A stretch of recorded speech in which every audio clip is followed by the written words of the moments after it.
Cuisset est l'homme à qui l'on doit les mythiques voyageurs du temps, Operation Stealth, Flashback ou encore Croisière pour un cadavre. Des point and click pour la plupart qui ont définitivement marqué l'histoire du jeu vidéo.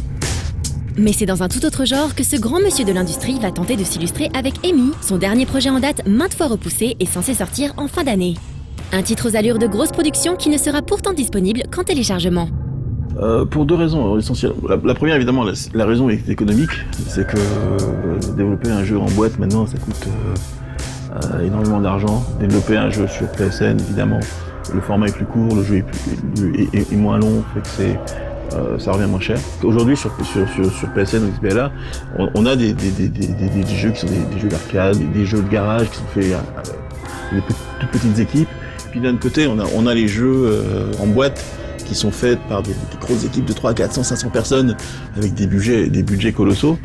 Et puis au milieu, finalement, il n'y a pas grand-chose. Donc on espère qu'il y a un créneau, effectivement, entre les deux, pour ce type de projet, où on essaie d'être ambitieux et d'amener quand même de la qualité. C'est pas parce qu'on fait un jeu qui dure 6 heures, par exemple, que il faut faire un jeu sans mettre les moyens. Donc vraiment, on a investi beaucoup au niveau de la technique, au niveau de la R&D, pour arriver à faire des choses qui sont techniquement, on se dit, voilà, ils sont pas fichus de nous, ils ont essayé de faire des trucs qui marchent bien, et puis raconter une histoire originale, et peut-être une histoire que peut-être d'autres éditeurs, des gros éditeurs, n'ont pas envie de suivre, parce que pour eux, soit c'est trop petit, soit c'est pas assez grand.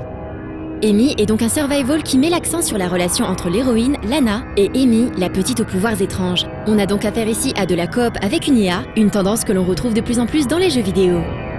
La coopération dans les jeux, effectivement, c'est quelque chose qui est devenu de plus en plus à la mode. Alors, moi, quand j'ai commencé il y a 2 ans et demi de projet, en fait, il y avait peu de jeux de coopération. Il se trouve que, bon, voilà, il y a un moment où je pensais qu'à une idée dans le monde, tout le monde a l'idée. Et après, nous, ce qu'on a essayé d'amener, c'est quelque chose peut-être de différent, c'est-à-dire qu'on est dans une coop où on a de la protection, mais dans les deux sens. C'est-à-dire que Amy protège Lana, parce que Lana est infectée, et grâce à une sorte de pouvoir qu'on ne comprend pas, au départ en tout cas, Amy est capable de guérir Lana. Ça crée un lien de toute façon immédiat, puisqu'elles ne peuvent pas survivre l'une sans l'autre.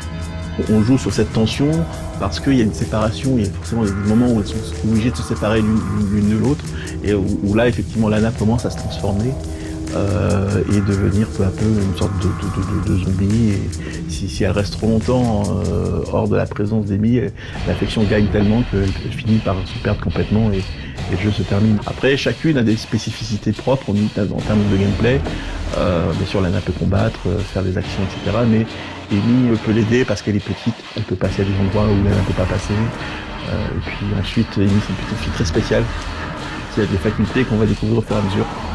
Mais bon, voilà, ça, je ne peux pas vous en dire beaucoup plus pour l'instant. Les créatures dans Amy semblent elles aussi avoir été l'objet d'un travail tout particulier, comme nous l'explique Monsieur Cuisset. On a pas mal bossé sur l'IA, en fait, des monstres, parce que les perceptions qu'ils ont sont importantes, le son, bien sûr, il y a la vue. Après, il y a des choses dont on ne peut pas parler encore, mais qui sont liées à des altérations qu'on peut avoir. L'idée, c'était d'essayer de faire des ennemis qui soient imprévisibles. Je pense que dans un jeu, à partir du moment où on connaît le fonctionnement d'un ennemi, finalement on n'a plus peur de lui. On sait que voilà, il va faire ça, donc finalement on peut anticiper. À partir du moment où on anticipe, c'est difficile de maintenir une pression, en tout cas pour le game designer, de maintenir une pression sur le joueur. Donc on essaie de faire quelque chose d'un peu différent. Alors, pas inventer la poudre, il n'y a pas des recettes miracles ni quoi que ce soit, mais on a pas mal travaillé sur le système de détection des ennemis, sur la manière dont ils se déplacent, dans la manière dont ils détectent, la manière dont ils peuvent nous attaquer, etc.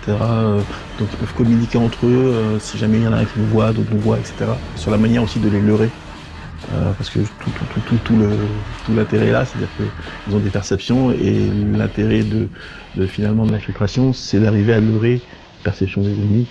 Donc les deux vont de pair.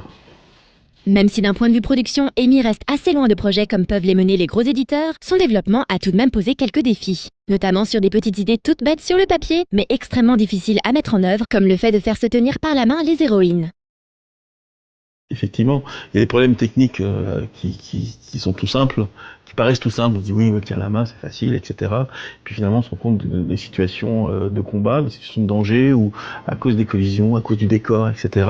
Ben voilà, c'est pas si simple. À un moment donné, elles doivent se lâcher la main, elles doivent reprendre la main, etc. de manière la plus naturelle possible, de manière à ce que le joueur se dise pas oui, c'est un vrai boulet, quoi. Et chaque fois que je dois la récupérer, j'y arrive pas, etc. Donc il faut qu'il y ait un minimum en fait de transparence, d'automatisme, pour qu'on se dise voilà, c'est confortable, je prends la main, elle est intelligente, elle vient, etc. Mais le plus difficile en fait, c'est pas réellement ça. Le plus difficile, c'est la relation entre deux personnages.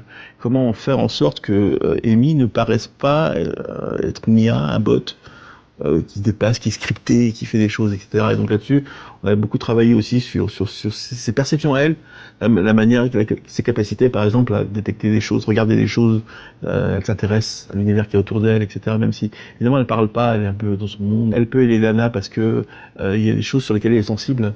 Et donc, par exemple, des fois, on est bloqué à un endroit et puis elle va regarder, elle voit un truc intéressant. Et si on l'observe et si on se dit tiens, qu'est-ce qu'elle a vu d'intéressant, on peut aller la voir. Elle nous fait des petits dessins pour nous dire tiens, regarde, j'ai vu des trucs intéressants. Donc c'est là-dessus qu'on a pas mal bossé. Évidemment, le plus difficile, c'est l'émotion. Moi, ce que je voudrais, c'est que le joueur se dise à la fin du jeu, voilà, j'ai protégé Amy, pas parce que j'étais obligé, mais parce que je l'aime bien. On a maintenant hâte de découvrir ce que nous réserve Amy, ce survival énigmatique qui devrait, si tout se passe bien, être disponible sur PC, PS3 et 360 à la fin de cette année.